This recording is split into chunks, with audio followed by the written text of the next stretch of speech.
আজকে আবারও হাফিজ স্যার তোমাদের একটা নিত্য নতুন গ্রামার, যেটা omit omit but, omit must, omit only কতটা সহজে শেখানো হয় সেটা চোখে দেখলেই বুঝতে পারা যায়। আজকে মেন টপিক যেটা আছে অমিট বাট, কোনো কষ্ট নেই বা কোনো জটিলও নেই, শুধুমাত্র বাটকে তুলে আমি হেল্প করব আর তারপরে যে ভার্বটা থাকবে তার সাথে আইএনজি যোগ করব। যেমন হচ্ছে ই ক্যান নট বাট রিড, তাহলে এখানে ওকে বাটকে আইডেন্টিফাই করতে হবে।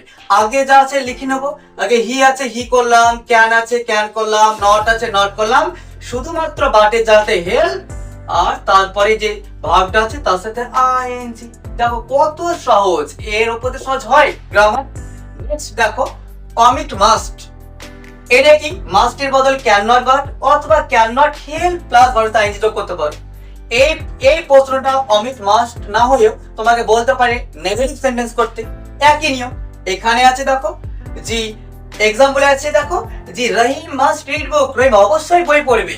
তাহলে কি আছে, খালি আমাকে মাস্টের তলায় দাম মারতে হবে, ওইটাই চেঞ্জ করতে হবে। তাহলে প্রথমে রহিম আছে, রহিম হলো, তারপর নেক্সট মাস্টের জায়গাতে আমি কি করব, শুধুমাত্র ক্যান নট বাট অথবা আমরা করতে পারতাম ক্যান নট হেল্প, তার সঙ্গে কি আছে রিড, কিছু নেই, তারপরে বুক আছে বুক লিখে দিলাম।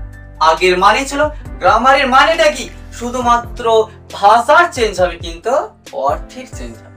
এটা ছিল রহিম মাস্ট রিড বুক, রহিম অবশ্যই বই পড়ে। এটা মানে হলো Rahim can not but read book, সে রহিম বই না পড়ে পারে না। নেক্সট আছে দেখো অনলি বা অ্যালোন। অ্যালোন শব্দটা শুধুমাত্র প্রাণীবাচক ক্ষেত্রে হয়, তাই অ্যালোনের পরিবর্তে নাম্বারটাই বসে।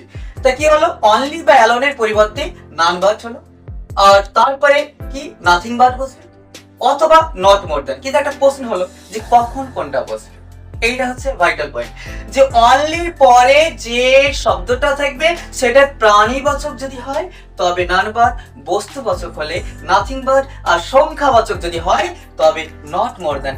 একটা মনে রাখতে হবে, অ্যালোনটা শুধুমাত্র প্রাণীর ক্ষেত্রে বসে, তাই নাম্বারটি বসার বদল। দেখো একটা উদাহরণ আছে, দেখো I am only 10 years old, আমার বয়স মাত্র 10 বছর, আমি শুধুমাত্র 10 বছরে।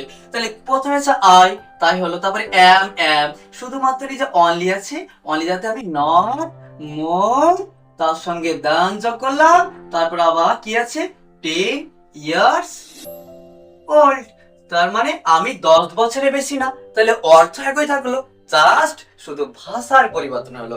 এত সহজ এই সমস্ত গ্রামারগুলি, খুব অতি সহজে এবং আরো যত্ন সহকারে শিখতে হলে আমাদের 2025 শিক্ষাবর্ষে আমরা নতুন স্কুল খুলতে চলেছি, গুরুকুল আইকনিক স্কুল।